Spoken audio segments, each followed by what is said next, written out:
دونوں کو کچھ بھوک لگی تو کھانے کے لیے اترے۔ ایک نے کہا میں ابھی آتا ہوں تھوڑا پیشاب کر کے، جب تک اس پر نظر رکھو۔ حضرت ابو بصیر نے دیکھا کہ ایک چلا گیا، دوسرے کی طرف گئے، کہنے لگے بھائی آپ تو بڑے بہادر لگتے ہو، بڑے جاواز لگتے ہو، آپ کی تلوار بھی بہت چمکتی ہے۔ اس نے کہا ہاں میں بہت بہادر ہوں، آج تک کوئی جنگ ہارا نہیں ہوں، اور کہاں تلوار بھی بہت اعلیٰ ہے، اس تلوار نے میرا بہت ساتھ دیا۔ حضرت ابو بصیر نے کہا یہ تلوار مجھے دکھاؤ گے؟ کہا دیکھ سکتے ہو، بالکل دیکھو۔ اس نے ہاتھ میں تلوار دی، کہا دیکھو اسے، یہ تلوار لو، یہ وہی تلوار ہے کہ جس سے میں نے جنگیں جیتی ہیں، یہ وہی تلوار ہے جس سے میں نے اپنے دشمنوں کو ڈھیر کیا ہے۔ حضرت ابو بصیر نے کہا اچھا داؤ ذرا دکھاؤ مجھے۔ حضرت ابو بصیر نے تلوار کو ہاتھ میں لیا، اور جب تلوار ہاتھ میں آ گئی ایک ہی بار میں اس کے سر کو اس کے تن سے جدا کر دیا، اس کو جان سے مار دیا۔ اور جب دوسرے والے نے دور سے دیکھا کہ ہمارے ساتھی کو اس نے قتل کر دیا تو وہ وہاں سے بھاگنا شروع کر دیا۔ حضرت ابو بصیر وہاں سے دوڑتے ہوئے پھر حضور کی بارگاہ میں آئے، کہتے ہیں یا رسول اللہ صلی اللہ علیہ وسلم، آپ فرما رہے تھے کہ تجھے جانا ہوگا، آپ کا یہ ان سے معاہدہ تھا، آپ نے عہد لیا تھا، لیکن یا رسول اللہ آپ تو اپنے وعدے پر کھڑے رہے۔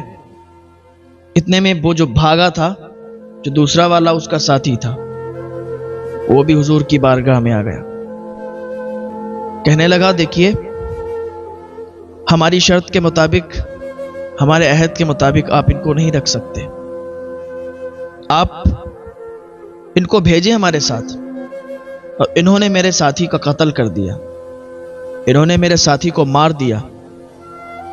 حضور نے فرمایا کہ میں نے اپنا وعدہ پورا کیا، میں نے کہا تھا کہ میں اس کو نہیں رکھوں گا، میں نے تمہارے ساتھ بھیجا اور تم نہیں بچا پائے، وہ تم جانو، میں نے اپنا وعدہ پورا کر دیا۔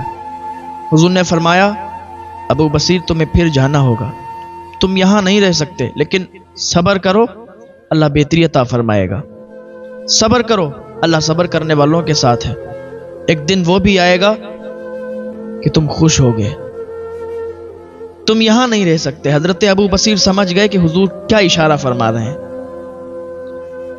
حضور نے ارشاد فرمایا کہ تم مدینے نہیں رہ سکتے۔ ابو بصیر سمجھ گئے کہ حضور فرما رہے ہیں کہ تم مدینے نہیں رہ سکتے اور کہیں بھی جا کے رہ لو۔ حضرت ابو بصیر وہاں سے نکل گئے، وہ اس کے ساتھ جا رہے تھے، وہ جو لینے آیا تھا اس کے ساتھ ساتھ چل رہے تھے، لیکن حضرت ابو بصیر اس کے ساتھ ہی سے اور بھاگ گئے۔ اس نے روک نہیں پایا کیونکہ یہ اتنا طاقتور نہیں تھا۔ حضرت ابو بصیر کہاں گئے؟ نہ مکے گئے نہ مدینے گئے، حضرت ابو بصیر پہنچے مقام عیس میں، مکہ اور مدینہ کے درمیان، وہاں پر حضرت ابو بصیر رہنے لگے۔ ادھر ان کے اور ساتھی بھی قید ہو کے گئے تھے، ادھر مکے میں قید تھے۔ جب پتہ چلا تو ایک ایک کر کے اور وہاں قید سے بھاگتے آئے۔ مدینے میں یہ عہد تھا کہ مکے سے بھاگا ہوا مدینے میں نہیں جا سکتا، مدینے سے بھاگا ہوا مکے میں نہیں جا سکتا، تو مکہ اور مدینہ کے بیچ وہ رہنے لگے۔ پہلے حضرت ابو بصیر تھے، پھر دوسرے ابو جندل ہو گئے، پھر تیسرے اور صحابی ہو گئے، تیسرے کے بعد چوتھے، چوتھے کے بعد پانچویں۔ اس طریقے سے حضور کے عاشق اس قید سے چھوٹ چھوٹ کر آتے تھے اور وہاں رہنے لگتے تھے، یہاں تک کہ 300 جب ہو گئے، پھر جب مشرکین کا قافلہ جاتا تو یہ حملہ بول دیتے، ادھر سے پھر کوئی کافر اور مشرک نکلنے سے بھی گھبراتا تھا اور کہتے تھے کہ ارے ادھر مت جانا، ادھر تو وہ بھاگے ہوئے، وہ یہاں سے قید سے چھوٹے ہوئے لوگ رہتے ہیں، وہ مدینے نہیں گئے، کیونکہ ہم لوگوں کا عہد تھا، معاہدہ تھا کہ مکے سے مدینے نہیں جا سکتے اور مدینے سے بھاگے ہوئے مکے نہیں آ سکتے۔ تو ان لوگوں نے اپنا ایک خود کا ایک مقام بنایا مکے اور مدینے کے بیچ میں۔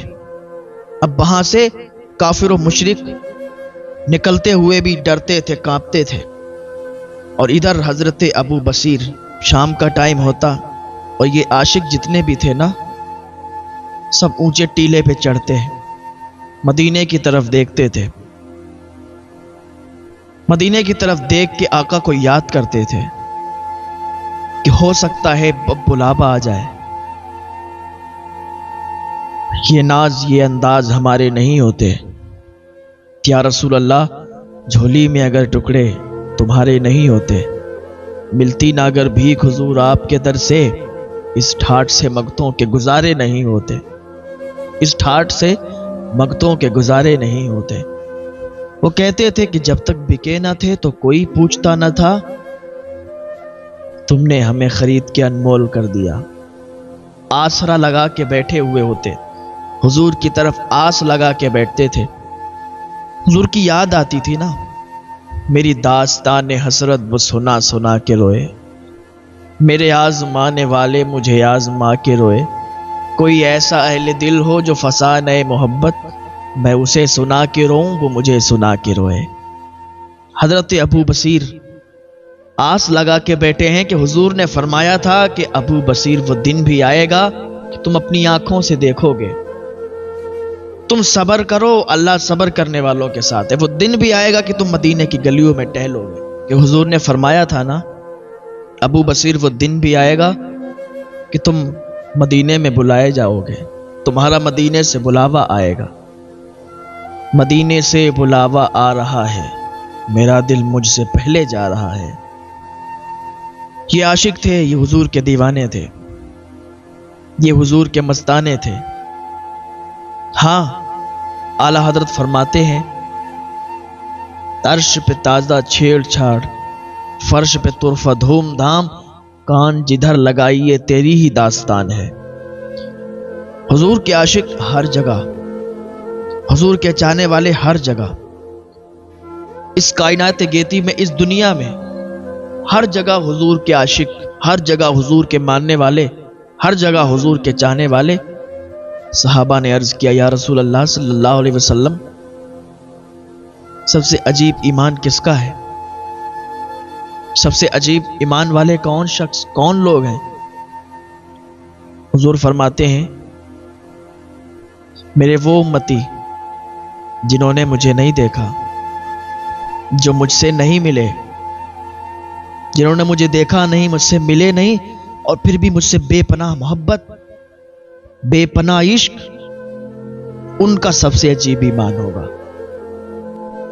آج ہم سب حضور کے امتی، حضور کے چاہنے والے، حضور کے عاشق، حضور کے ماننے والے، ہم نے حضور کو نہیں دیکھا، حضور کی بتائی ہوئی باتوں کو سنا، حضور کی بتائی ہوئی باتوں کو ہم فالو کر رہے ہیں، حضور کے بارے میں ہم پڑھ رہے ہیں، حضور کے بارے میں ہمیں پتہ چل رہا ہے، جو صحابہ اکرام نے لکھا، جو حضور نے فرمایا اس کو فالو کرتے ہیں، تو ہم حضور کے چاہنے والے ہیں، اور ایسے نہ جانے کہاں کہاں حضور کے چاہنے والے ہیں اور حضور کا ذکر کرتے ہیں، حضور کے نام پر چراغاں کرتے ہیں، حضور کا میلاد مناتے ہیں، اور حضور فرماتے ہیں جو میرا میلاد منائے گا میں محمد تب تک کہ جنت میں نہیں جاؤں گا جب تک ان سب کو اپنے ساتھ لے کے نہیں جاؤں گا۔ جو میری میلاد کرے گا، جو میلاد کا ذکر سنے گا، میلاد کا ذکر کرے گا، حضور فرماتے ہیں اپنے ساتھ ان کو جنت میں لے کے جائیں گے۔ تو میں عرض کر رہا تھا کہ حضور پاک صلی اللہ تعالیٰ علیہ وسلم کی طرف آس لگا کے یہ لوگ بیٹھتے تھے کہ کب بلاوا آ جائے، کب ہم لوگ مدینے کی طرف چلے جائیں۔ لیکن ایک دن وہ بھی آیا کہ عاشقوں نے اپنی آنکھوں سے دیکھا، وہ دن بھی آیا کہ مدینے سے بلاوا آ گیا۔ ہائے ہائے ہائے،